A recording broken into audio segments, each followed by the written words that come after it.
The greatest accomplishments seem imperfect, yet their usefulness is not diminished. The greatest fullness seems empty, yet it will be inexhaustible. Hmm.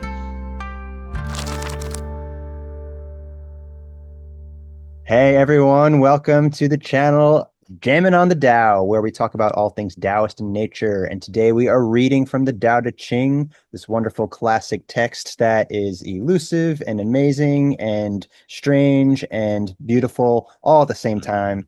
It leaves us wondering, and it leaves us meditating, and it leaves us sometimes a little confused. But today, hopefully, we'll get a little clarity. We're going to read this and talk about it through our lens and see where it takes us because we just never know where it's going to take us. Today, we are reading number 45. So I'll just jump right in with number 45 from the Tao Te Ching. The greatest accomplishments seem imperfect, yet their usefulness is not diminished. The greatest fullness seems empty, yet it will be inexhaustible. The greatest straightness seems crooked. The most valued skill seems like clumsiness. The greatest speech seems full of stammers. Movement overcomes the cold, and stillness overcomes the heat. That which is pure and still is the universal ideal. Hmm. Hmm. Seems It, like here we're talking about the nature of what we think is not. yeah. That the Yeah. greatest accomplishments, think about it, the greatest thing that we can possibly think is imperfect. But the Yeah. usefulness of that thing doesn't mean that there's no use there. The greatest fullness, the greatest fullness seems empty, yet it will be inexhaustible. So inexhaustible, that's Yeah. interesting there. It I mean, this is really fascinating because in my translation I have in front of me, the Mitchell one, they use like truth and perfection a lot in the same way that greatness is being used in this translation. So it's really fascinating, like Truth and greatness. truth, greatness, perfection. And like I feel like what I'm kind of getting from this is sort of, well, I'm just gonna read the first version of the Mitchell translation just as like a counterpoint where it says true perfection seems imperfect, yet it is perfectly itself.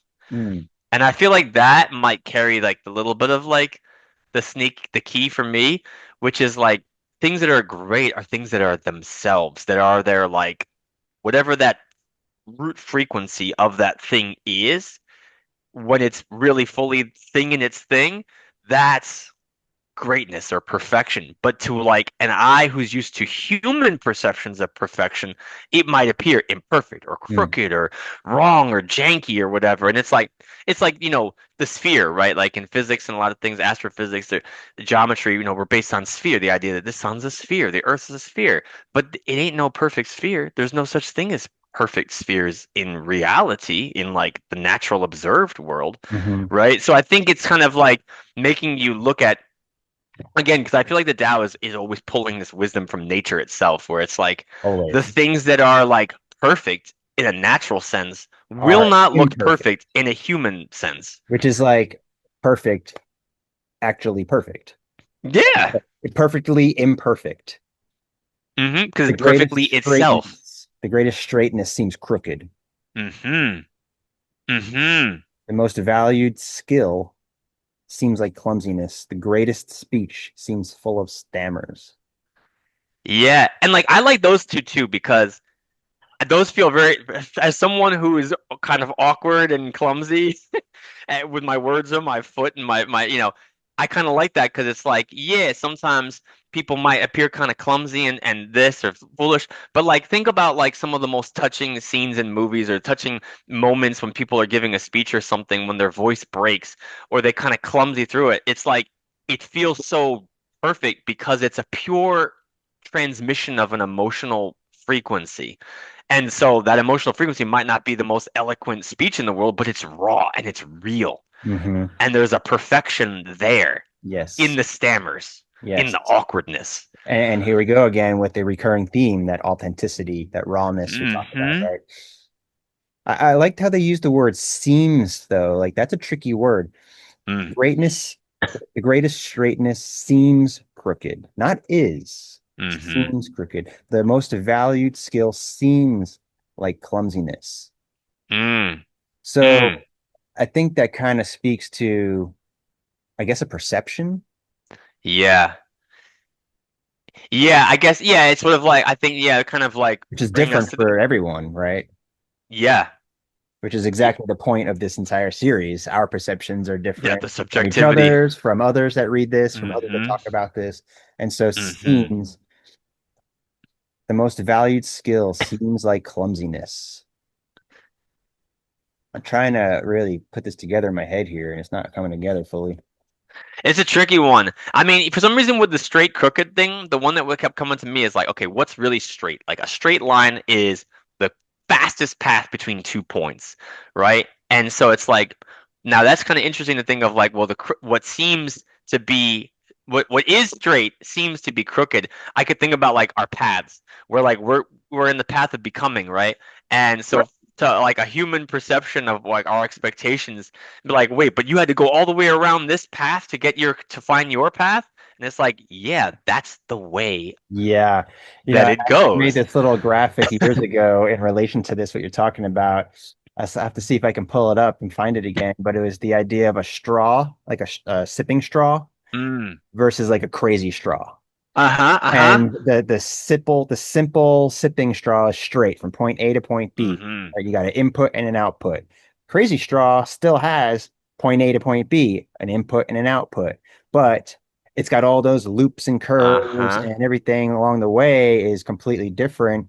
You're still getting from point A to point B, but you're Yeah, experiencing things over here and experiencing you're things over there, moving. and sometimes going backwards, taking two Yes. steps forward and three steps back, and it's just the Yes. cadence of life. And Uh-huh. it seems imperfect, Uh-huh.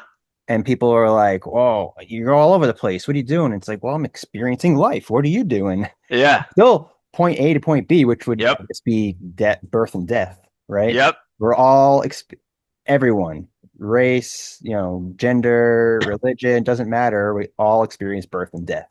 Mm-hmm. So what is that path between the two? Mm-hmm. And for some, it can feel imperfect. For some, it can seem imperfect. But at the end of the day, it's all perfect because it's life. Mm-hmm. Life as it's Mm-hmm. meant to be. It's the Tao as it's meant to be. It's the way, right? Tao is the Mm-hmm. way, the path. And that's in a very literal sense, the path you take. But extrapolate that to the more esoteric sense of what is the way in which you live your life, from emotions to experiences to actions to Mm-hmm. all these things that make the way happen. It's not just about putting one foot in front of the other. It's about Mm-hmm. all of these decisions that we have to make and all of these choice Yes. points that we have Yes. that can change that trajectory in Yes. positive ways or in negative ways. And that's Yes. that's the choice. That's the choice points that we have to make as humans in this world. And that is the perfection and beauty of life. But it can be Amen. messy, man.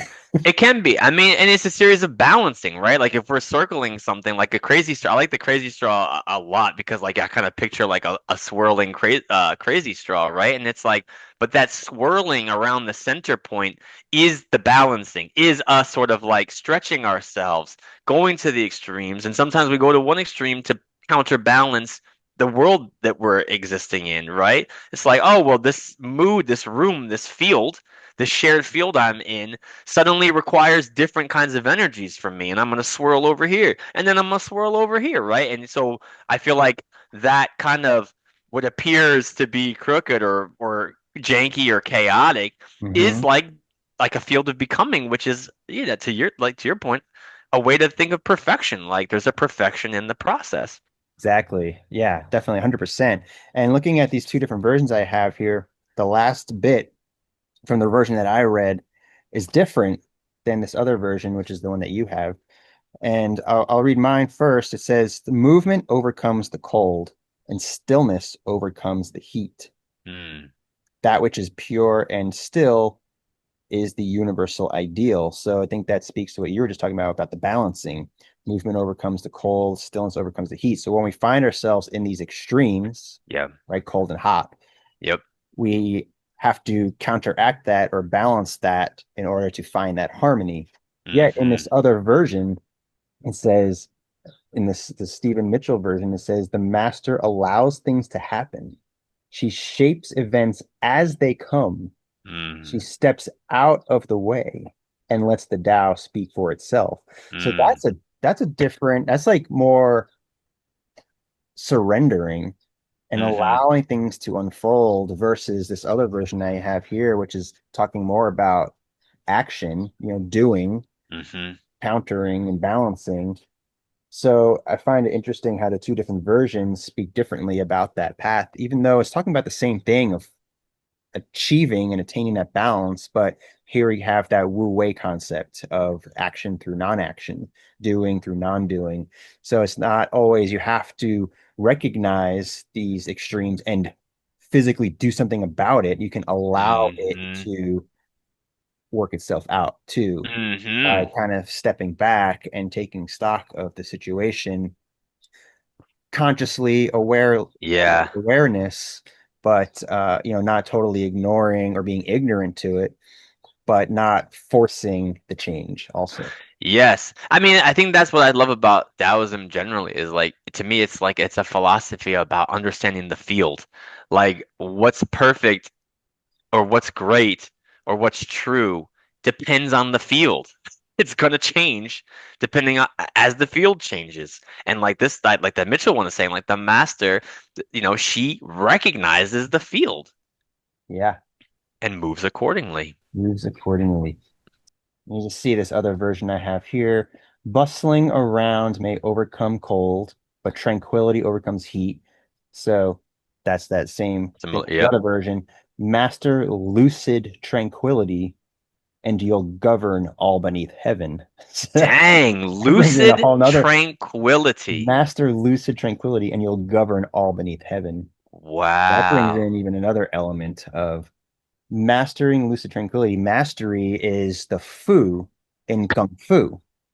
Kung Mm, Fu is really about mastering or doing the mastery of doing is really what Kung Fu is, hmm right? So it's not just about combat. It's about mastering your mind, your body, getting strength in all those things, hmm and all those components of you, and lucid tranquility through Whew. meditation, through Yeah. finding your place with the oneness and finding that state of Yeah. calmness in that combat that you may need to take part in. Yeah. And then you'll govern all beneath heaven. So Whew. you really find that mastery. And that part of that is that letting go. Uh-huh. And also like But not letting I'll go just so much yeah.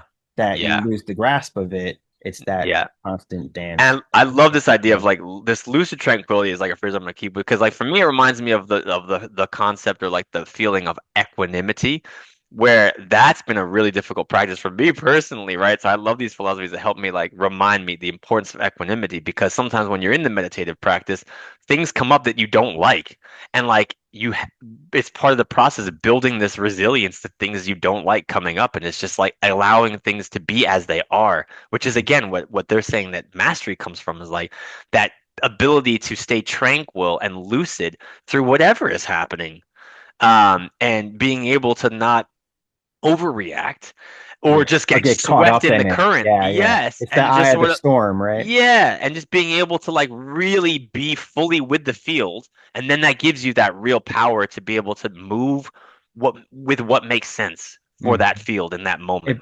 It brings clarity, right? Yes. If you don't get caught up in the mess of the messiness, you can get that peace within, that Yes. tranquility, that sense of calm. Doesn't mean you're just so zenned out and like whatever, chill, man. Yeah. You're able to act and react and respond in appropriate manners versus reacting in uh, extreme or Yeah. excessive manners, or finding yourself in a state of complacency. Yes. Yeah. I don't know why. For some reason, this reminded me of there was Sad Guru once was talking about Shiva, and he was talking about Shiva was like 100% alert, 100% stoned. Whereas like this amazing amalgam, and I kind of like feel like that's what we're talking about, this ability to sort of to be fully present, yet not, being moved, being able Yes. to sit Yes. in that swirl, that vortex of energy around you. Yes. Yeah. Awesome. Well, we'd love to hear what you all think. Pop a line in the comments if you feel compelled to bring up your point of view or your perspective. Please like, subscribe, and share with a friend, and we'll see you next time.